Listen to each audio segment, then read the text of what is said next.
കുറേ നാൾ പണിയെടുത്ത് കഴിയുമ്പോൾ നമുക്കൊരു ബ്രേക്ക് വേണമെന്ന് തോന്നില്ലേ? എനിക്ക് തോന്നി അങ്ങനെ ഒരു ബ്രേക്കിന്റെ റിസൾട്ടാണ് ഈ ട്രിപ്പ്. ഒരു വെള്ളിയാഴ്ച പെട്ടെന്നൊരു തോന്നല്, എങ്ങോട്ടേലും ഒരു ട്രിപ്പ് പോയാലോ എന്ന്.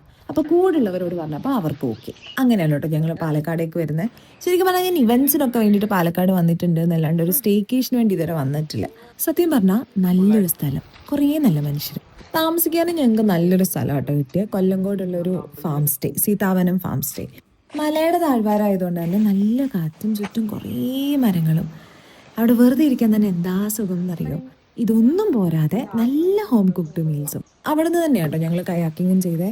അവിടെ നിന്ന് എനിക്ക് വരാനേ തോന്നുന്നുണ്ടായിരുന്നില്ല. എനിക്കൊരു ഓപ്ഷൻ ഉണ്ടായിരുന്നെങ്കിൽ ഞാൻ അവിടെ തന്നെ നിന്നേനെ. പക്ഷേ ജോലി ചെയ്താലേ ഞം വെക്കാൻ പറ്റൂ എന്നതുകൊണ്ടും ആ ഞം വെക്കാൻ കാശ് വേണം എന്നുള്ളത് കൊണ്ടും ഞാൻ തിരിച്ചു പോകുന്നതാണ്. പിന്നെ വേറൊരു സംഭവം എന്താണെന്ന് വെച്ചാൽ രാത്രി ഞങ്ങൾ അവിടുന്ന് മാനിൻ്റെ സൗണ്ട് കേട്ടായിരുന്നു. ഭാഗ്യം ഉണ്ടെങ്കിൽ കാണാൻ പറ്റുമെന്നാണ് അവർ പറഞ്ഞത്. പക്ഷെ ഞങ്ങൾക്ക് ഭാഗ്യം കുറവായതുകൊണ്ടാണോ എന്ന് എനിക്ക് അറിഞ്ഞുകൂടാ. കാണാൻ പറ്റിയില്ല, പക്ഷെ സൗണ്ട് കേൾക്കാൻ പറ്റി. അപ്പോൾ എനിക്കിനിയും ഇതുപോലെയുള്ള ട്രിപ്പുകൾ പോകാൻ സാധിക്കട്ടെ എന്ന് ഞാൻ ആത്മാർത്ഥമായി പ്രാർത്ഥിക്കുന്നു. അപ്പോൾ നിങ്ങളും വേണമെങ്കിൽ പ്രാർത്ഥിച്ച് വെറുതെ ഇരിക്കുകയാണെങ്കിൽ.